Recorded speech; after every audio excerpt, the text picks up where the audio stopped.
Muy buenos días a todos y todas. Los lugares donde crecemos marcan el desarrollo que podemos tener en nuestras vidas, si son adecuados, si son seguros, si nos sentimos bien en ellos. Por eso, a lo largo de nuestro país se están impulsando diversas medidas para que las comunas sean un buen lugar para crecer. Ese trabajo lo está desarrollando el Grupo Educativo y para conocer los alcances de él, vamos a conversar con Paulina Araneda, quien es su directora general. ¿Cómo está, Paulina? Muy buenos días. Hola Verónica, muy buenos días y muchas gracias por este espacio. Gracias a usted. ¿De qué se trata este plan que ustedes tienen, un gran lugar para crecer? Desde hace ya 5 años tuvimos el interés de pensar cómo poder generar condiciones de mejora de vida para niños, niñas y jóvenes. Y junto a un espacio, un fondo privado, tuvimos la apuesta de poder ir y preguntarle a las personas, específicamente a niños y niñas, en ese momento en la comuna de Lanco. A partir de ese trabajo, lo que hemos ido haciendo junto con las comunidades es construir propuestas y un lineamiento nítido conocido por todos y en que todos construyen y participan, incluyendo niños y niñas en primer lugar, por supuesto, en un propósito común que se traduce en políticas y luego en planes de acción que comprometen a los gobiernos locales en pro de mejoras de condiciones de vida. ¿Y cuáles son esas medidas? Cuando hablamos regularmente de un buen lugar donde estar, y uno piensa en seguridad, en infraestructura, pero ¿cuáles son las medidas que ustedes promueven?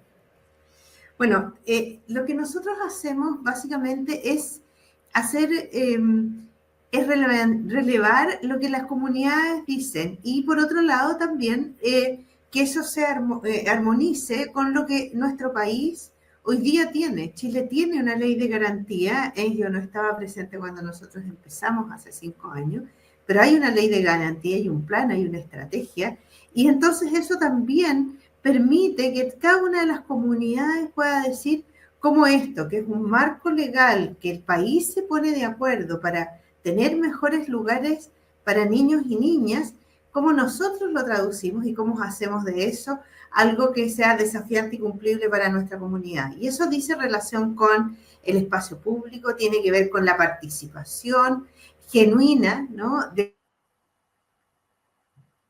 niños y niñas en los distintos espacios del quehacer de una comunidad y de un gobierno local. Tiene que ver con que todos los servicios entonces aúnen esfuerzos en una articulación para que los niños y niñas tengan condiciones de vida que les permita desarrollarse bien, que sea intergeneracional, en tanto no se trata de lugares para niños y niñas, sino que con niños y niñas, en que todos nos reconocemos como vecinos y vecinas, ¿no?, y preocupados unos de otros y de nuestras propias vidas.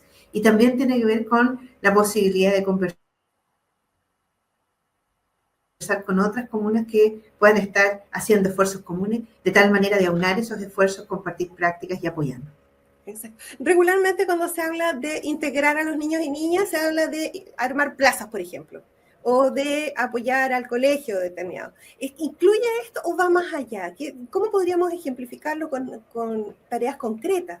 Mire, mira, Verónica, yo creo que uno puede armar plazas para niños, sin niños, y que no sean ocupadas por ellos, porque de verdad fueron entendidos por personas adultas. El otro día, en un encuentro que tuvimos la oportunidad de convocar a una especialista mexicana, ella decía que en la comuna en la cual ella trabaja, los niños tienen una ventanilla donde los niños hablan y dicen, sabe que la plaza está súper bonita, pero yo no puedo ir, porque mi mamá no me deja. ¿Y por qué no te deja? Porque hace mucho calor y yo me quemo en los juegos. ¿Será posible que le pongan un toldo porque uno juega? Claro. A edades, yo no juego después de las 6 de la tarde, yo juego en el día. Bueno, eso que estoy diciendo tiene que ver con escuchar la voz. Entonces no se trata de hacer cosas distintas necesariamente, sino que hacer cosas que acojan, ¿no? Y tengan como foco la niñez y piensen que son espacios construidos para que ellos también puedan disfrutar, ¿no? Entonces, así como hay plazas, también tiene que ver con otras medidas de los mismos municipios, de los gobiernos locales, de las escuelas, en los cuales los niños tienen un rol. Jardines en que los patios o el antejardín o el terreno del lago eran prácticamente microbasurales y que hacen un esfuerzo las comunidades, hacen jardín, y quienes riegan esos jardines son los niños y niñas que trabajan, o sea, que estudian en esos jardines infantiles, no educación media. Y ellos se preocupan de sus plantas y eso es lo que los hace ir cada día a estudiar y a compartir y aprender cada vez más. Entonces, nuevamente, esto no se trata de hacer más cosas, se trata de hacer cosas con una mirada y con foco en niñez, en que lo que está a la base también es consolidar democracia y hacer que cada una de las personas que viven en un territorio sientan que ese territorio les pertenece, que ellos son parte de una comunidad y que el que ese sea un buen lugar va a hacer algo que tenga que ver con también sus propios esfuerzos. Exacto. Ustedes tuvieron hace pocos días un encuentro en Lago Ranco, que es una de las comunas donde ustedes están trabajando, y usted mencionaba recién a una experta mexicana que vino a hablar sobre la ciudad de niños y niñas de Zapopan. ¿Qué diferencia tiene lo que se hace en México respecto de lo que hacemos acá en Chile?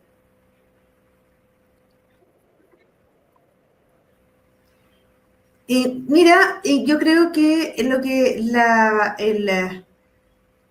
el mensaje que viene desde Zapopan es un mensaje que como una comuna, una ciudad pequeña proporcionalmente a lo que es México como país, señala que pensar y tener foco en niñez es una decisión que requiere de posición política, de decisión política en ese sentido, posición, ¿no? De decir, vamos a transformar nuestro quehacer, ¿no? La centralidad de los niños no es para los temas que se supone que no importan, ¿no? Que son supuestos de uno, sino que tiene que ver con cómo, ¿no? Pensar y mirarlos y mirarles tiene que ver con todo nuestro quehacer, con las vías, el espacio público, con el tránsito, con la seguridad, como tú bien señalabas, con la escuela, con la forma en que están organizados también los servicios públicos. Entonces, ¿cómo eso es parte de consolidar un gobierno local? Es parte de los mensajes, yo diría, más fuertes. Y cómo entonces esta comunidad se hace cargo de que sus miembros nacen, crecen, se desarrollan y que la expectativa es que en cada una de esas edades también se sientan cuidados, acogidos, reconocidos, con voz y partícipes de un proceso que sea bueno para todas las vecinas y vecinos. Exacto. Precisamente Lago Ranco y hay otras comunas pequeñas de menos de 30.000 habitantes, ¿cierto?, que tienen políticas de infancia. ¿Qué caracteriza esas políticas?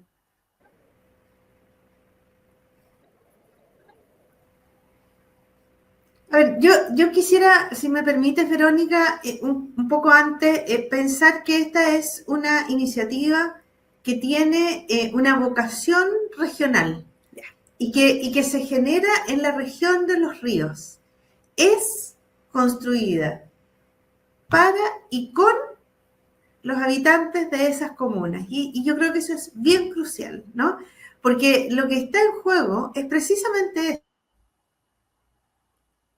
eso, que la construcción se da desde las comunidades y desde las comunas, con la participación activa y compromiso de los gobiernos locales y de los habitantes de esas comunas, entendiendo que quienes las dirigen, ¿no? Y que a quienes han elegido democráticamente, también se hacen cargo y comprometen con estos deseos y estos planteamientos de los cuales ellos han sido partícipes, ¿no? Y que se traducen en políticas y planes de acción, como antes señalaba.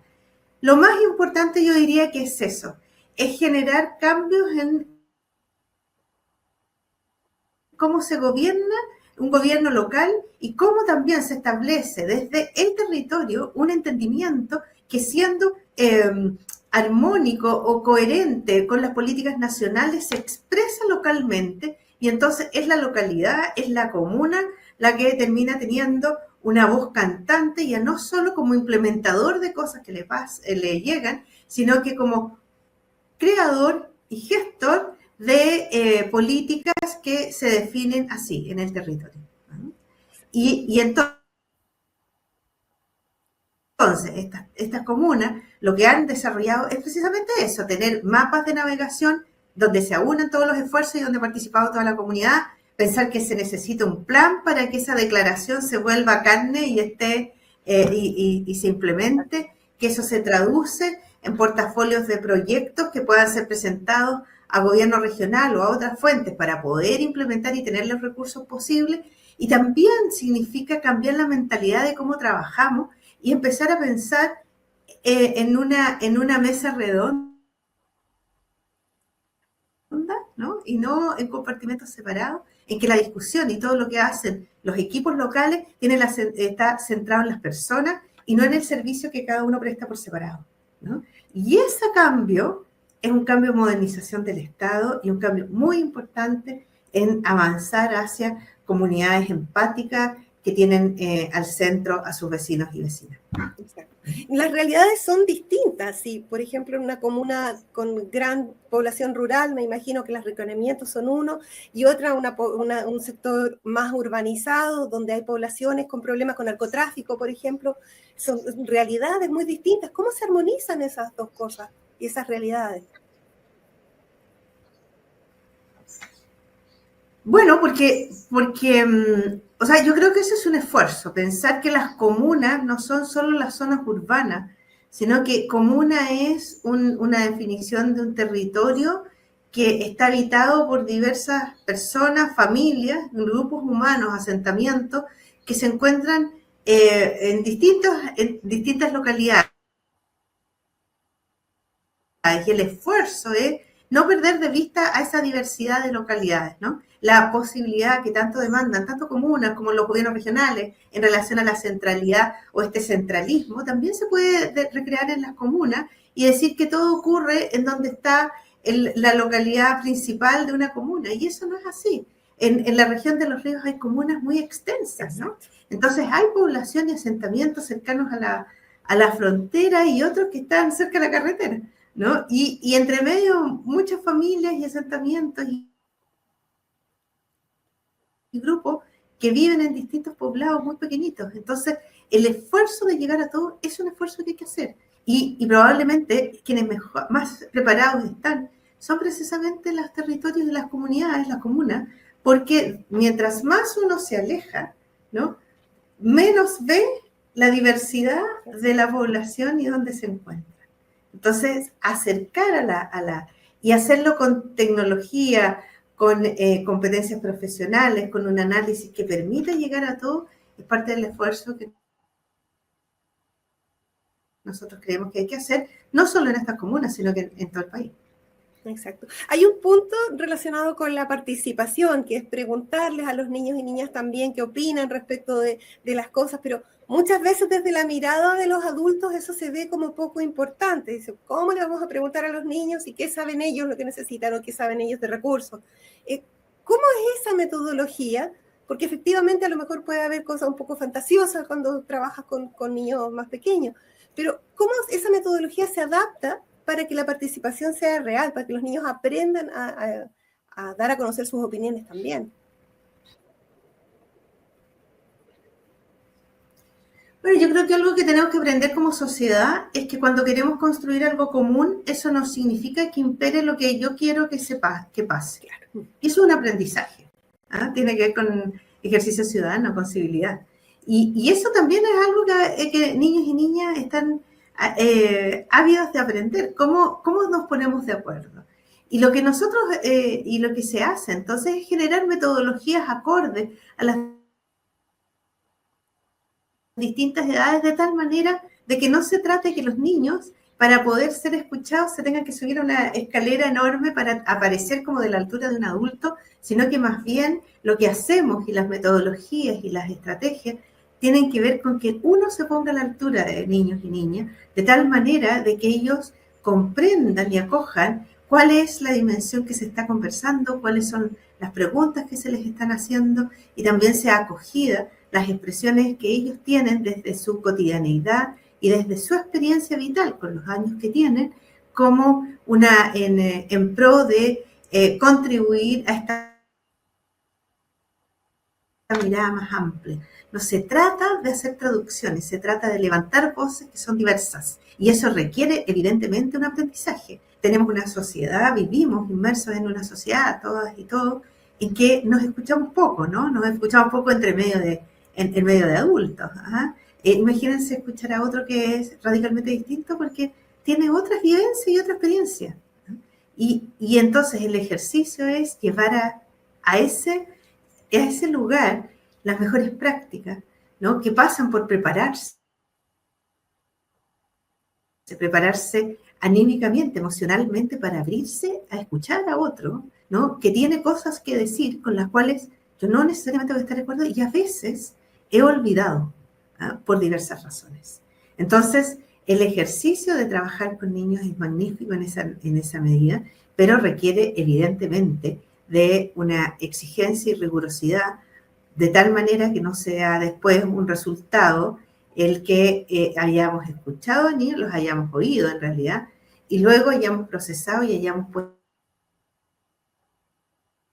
encima la mirada adulta, ¿no? Y les hayan puesto en su boca cosas que nosotros queríamos decir. Eso es parte de lo que el esfuerzo que hay que hacer. Exacto. Y en la cotidianidad, ¿cómo se traduce esta opción por los niños? Por ejemplo, en la atención, en la vida en las calles, lo que señalábamos recién de Zapopan respecto del tránsito. ¿Cómo podríamos dar ejemplos de lo que sí se hace pensando en los niños y no con esta mirada adultocentrista? Cuando las personas ahora que se acaban de conocer los resultados para el ingreso a la universidad, ¿no? Y lo que aparece, las consultas y luego para entrar en el empleo, son personas activas, indagadoras, autónomas, ¿no? Que descubran el mundo, que estén dispuestas a tomar riesgos y qué sé yo. Y yo digo, bueno, pero eso no viene en una píldora, digo. Eso es parte de una formación. Y entonces, ¿cómo se hace eso? ¿Cómo todos podemos tener la oportunidad de sentirnos seguros de nosotros mismos, de sentir que podemos indagar, que podemos ir a lugares que no conocemos, que podemos arriesgarnos, que podemos ser rigurosos también para poder lograr una meta? Bueno, eso es algo que se aprende. Y lo que está en juego en esto es también acompañar a desarrollar autonomía. La autonomía es un proceso progresivo. Y entonces, si yo soy niña y en las calles todos los letreros están 1 metro más arriba de mi estatura, difícilmente voy a poder reconocer el nombre de las calles. Tampoco me va a poder eso ser una buena estrategia para aprender a leer, por ejemplo.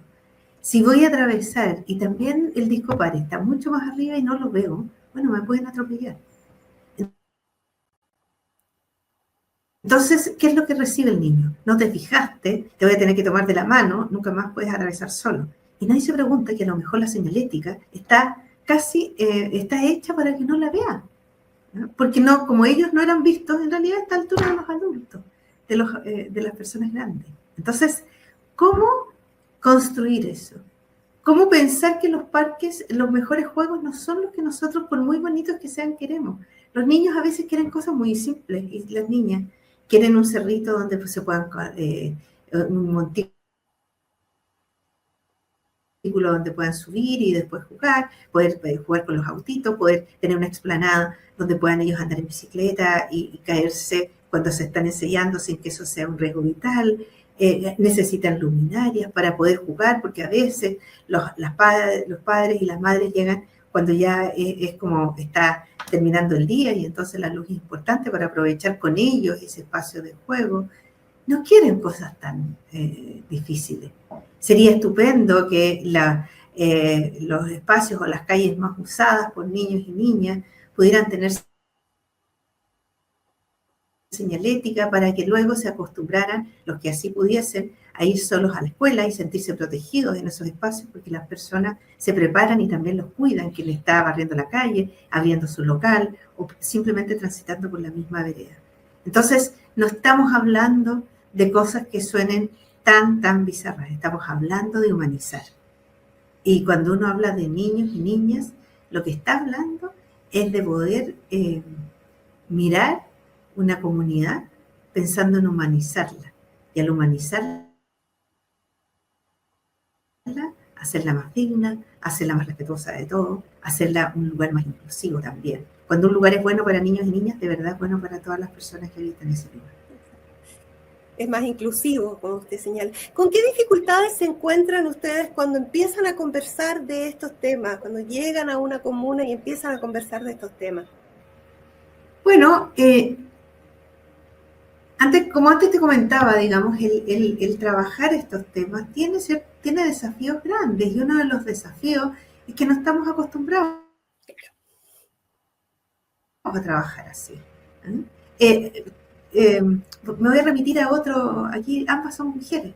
Bueno, hasta hace no tantos años atrás, la gente hablaba a los hombres, les gusta tal cosa, como todos fuéramos hombres, y resulta que cuando desagregaron entre hombres y mujeres, nos dimos cuenta que nos gustan cosas distintas. ¿Ah? Entonces, bueno, esto no es distinto, y eso le exigen los equipos, porque es como que cambian los anteojos, y eso requiere prácticas y oficio. ¿Ah? Requiere dejar de hacer las cosas de una manera para aprender otra manera de hacer. Por eso es tan importante que haya una construcción de un propósito común que me entusiasme y me permita hacer esto, soltar una carpeta para diseñar otra, ¿no? Y esa es buena parte de las diferencias. El abrir espacios democráticos, el escuchar a otras personas, ¿ah? Es una tensión, porque hace que pierdo poder. Claro. Exacto. ¿Ah? Cuando un papá o una mamá se le pregunta algo a un niño y detrás está el papá decirle, dile que sería súper bueno, no sé, algo de que cambiaran la ubicación o que hubiera más estaciones de servicio. Dile eso. Dime, ¿qué tiene que ver eso con él? ¿Ah? Entonces, pero lo dice. Entonces, como un parlante. Que el padre o la madre lo hacen actuar como parlante. Cuando no están los adultos y el niño dice, a lo mejor dice otras cosas. De hecho, dice otras cosas. Exactamente. Dice cosas como, me estoy acordando de algo dicho por niños, así, ¿por qué en esta comuna donde nosotros jugábamos ahora no podemos andar porque se estacionan todos los autos? Y hay muchos estacionamientos de autos. ¿Por qué los autos tienen más espacio que los niños y las niñas? Bueno, eso lo dicen los niños. ¿Ah? ¿Por qué los letreros están tan altos? ¿Por qué yo agradezco tanto el bus de la escuela que me pasa a buscar y es súper bueno porque antes no lo tenía? Pero cuando salgo y llueve, región de los ríos, me mojo igual. ¿Será posible poner un techito para que nos pueda esperar? Entonces, eso lo dicen los niños. Y ese techo le va a servir a mi abuelita cuando vaya al consultorio, a mi mamá con mi hermano, que es una guagua. Los niños y niñas no piensan en ellos en términos individuales. En general, cuando plantean algo, tiene que ver con una comunidad. Hace un tiempo, un niño me dice, bueno, yo no sé por qué a los adultos aquí solo tiran cosas en el río cuando están bonitos. Y yo he pensado, 10 años, que si los adultos y los que aquí hacen las cosas, los grandes, lo limpiaran y pusieran un muelle, podría haber unos botecitos. Y si hubiera botecitos, la gente iría los domingos, también mi familia, pero además nos gustaría tomar una bebida y se podría poner una señora o alguien con un lugar. Y si esto es grande y la gente lo ve, a lo mejor podría haber más restaurantes y más hoteles. Y si fuera así, mi papá no tendría que irse 3 regiones más lejos a trabajar porque podría tener trabajo acá. Le dije yo, pero ¿y eso qué encuentra? Bueno, yo en las noticias, cuando escucho con mi mamá las noticias en la tele, a eso le dicen economía. Entonces, yo quiero preguntar, ¿no es acaso de verdad economía eso? Por supuesto que sí, eso es desarrollo productivo. Pero tenía 10 años. Y él no lo veía como desarrollo productivo. Él veía que era posible pensar un mundo en que su papá no tuviese que irse 3 regiones más allá a conseguir trabajo. Sin embargo, hay muchas iniciativas, se nos está acabando el tiempo, muchas iniciativas que comienzan con entusiasmo, como esta, y compromiso, y quedan en el camino. Y a poco andar vemos skate park, por ejemplo, que pidieron los niños con personas que están consumiendo droga, o juegos infantiles pensados o diseñados con los niños, todos rayados, donde no se puede ir porque hay poca seguridad, o parques abandonados, o escuelas donde ya no está ese techo, por ejemplo, está el techo pero nadie lo mantuvo. ¿De qué manera mantener eso? ¿De qué manera incentivar a que se siga haciendo? Ya casi para despedirnos, Paulina.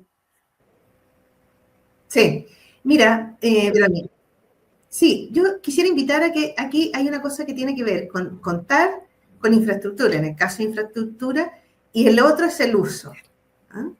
Si uno se preocupa de generar un gran encuentro, una gran fiesta, y solo te preocupas de la fiesta y se te olvida invitar a la gente, ¿no? De verdad es un gasto inútil.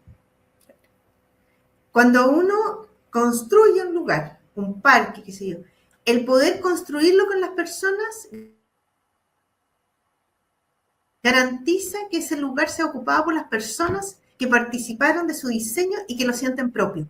Entonces, esto no es solo la democracia consolidada y puesta así en cada una de las comunidades, es una forma también práctica de ocupar los espacios, ¿no? Porque las personas lo sentimos propio, nos preguntaron cosas, no es que nos impusieron una plaza que no tiene nada que ver conmigo. ¿Ah? Entonces, ¿cómo hacer eso? Bueno, tiene que ver con la construcción, ahí está el involucramiento de las personas. Y yo quisiera terminar, Verónica, y agradecer este espacio para invitar a pensar desde las comunidades. Nosotros estamos haciendo un esfuerzo importante. Su sostenibilidad tiene que ver precisamente con esto. Ayer venimos de un encuentro que fue una fiesta. En esa fiesta no había gente de otros lados diciéndonos cómo teníamos que vivir nuestra vida, o las comunidades o los equipos de las regiones, de los municipios. Eran municipios hablándose entre ellos y escuchando a colegas que eran invitados internacionales, pero que hablaban desde su hacer. Y desde ahí, todos en esa dignidad de ser iguales, con un mismo propósito, intercambiar prácticas. Entonces, no se trata de un seminario hecho en Santiago, en que hay el esfuerzo mayor en conseguir los recursos para poder asistir y escuchar a alguien que viene y me habla, y que vuelvo en bus a donde esté, en Lanco, Panguipulli, Payaco, Mafil, qué sé yo, Lago Ranco, y a contarle a otros. No, es algo de lo cual soy parte. Yo co-construyo lo que ahí ocurre.